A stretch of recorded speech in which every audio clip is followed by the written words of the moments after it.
Pedagogies for Experiential Learning and the Role of Teacher.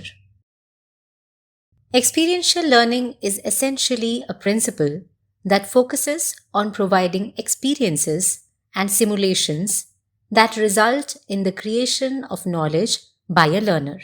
Most of the novel pedagogies adopted by educators around the world revolve around the principles of experiential learning.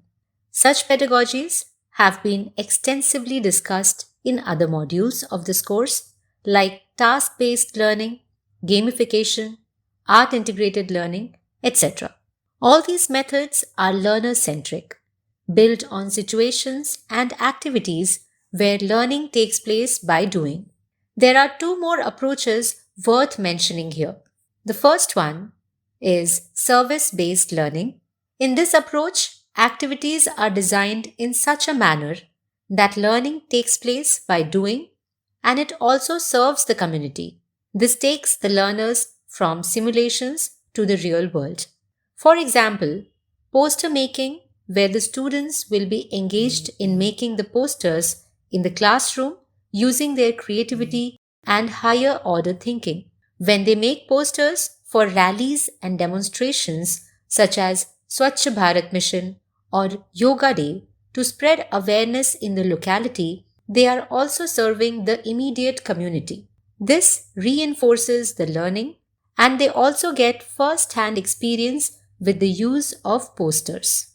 The second one is sports integrated learning. Kinesthetic approach to learning is a vital characteristic of experiential learning.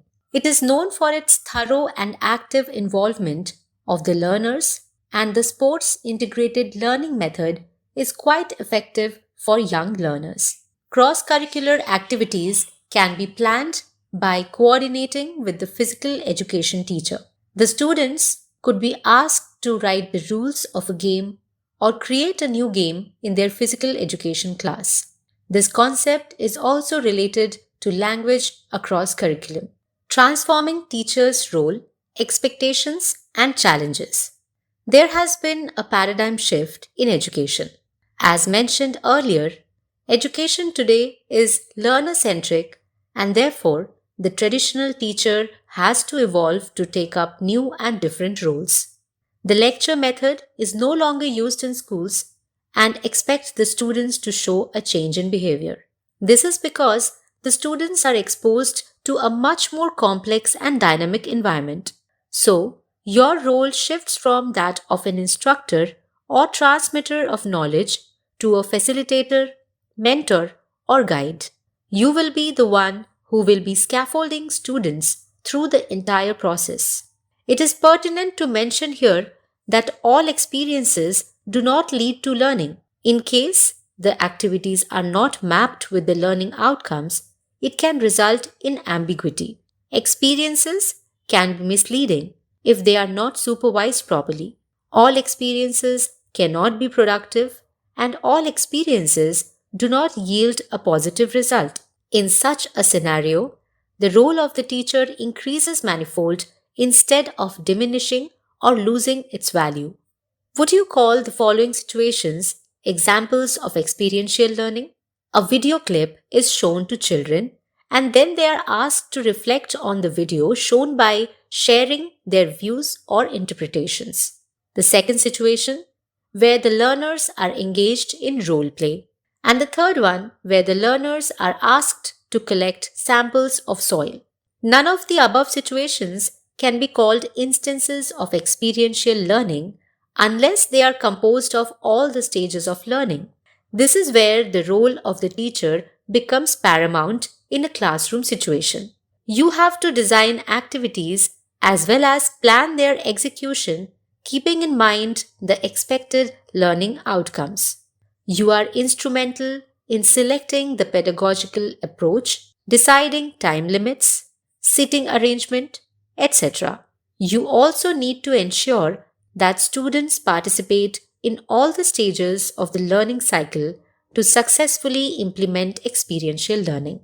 To be able to become a successful mentor or guide in such a scenario is more challenging and demanding for a teacher.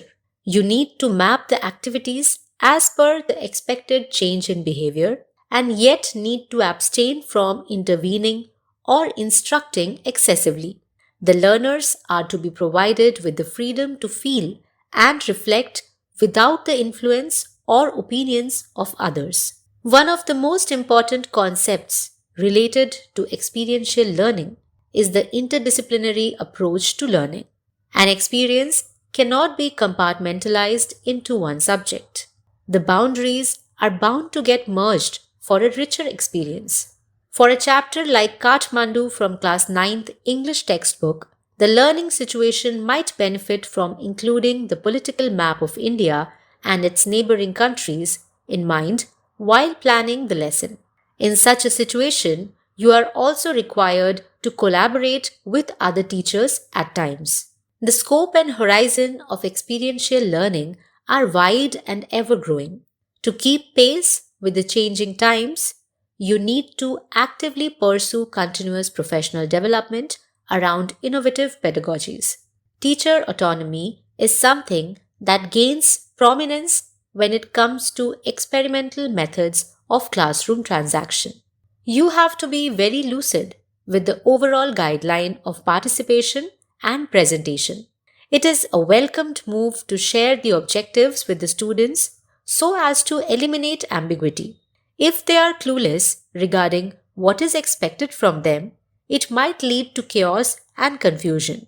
You are also expected to keep in mind individual differences among the students. In an experiential approach, each learner is free to feel and think differently as their way of perceiving things can be different.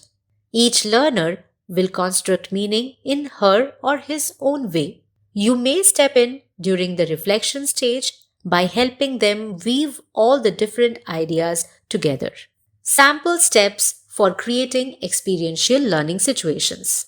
The first one, select learning outcomes as per the capabilities or previous knowledge of the learners on the topic at hand. Second, discuss or bring to the foreground the previous knowledge of the learners. Third, introduce the topic in an interesting manner to ensure that their attention has been grasped and they are ready for the next steps.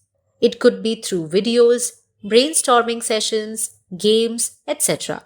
Fourth, execute the activity that has been planned, monitor and guide the students. Ensure that the resources required are easily available. Fifth, let the students come up with their reflections and decide the format for that beforehand. The observations and remarks could be presented in a written format or could be presented verbally, individually, or in a group. Sixth, the core concepts are to be discussed by inferring all the observations. Extended learning will also take place. Real-life links to be built while conceptualizing. Seventh, the learners will apply the knowledge they have gained.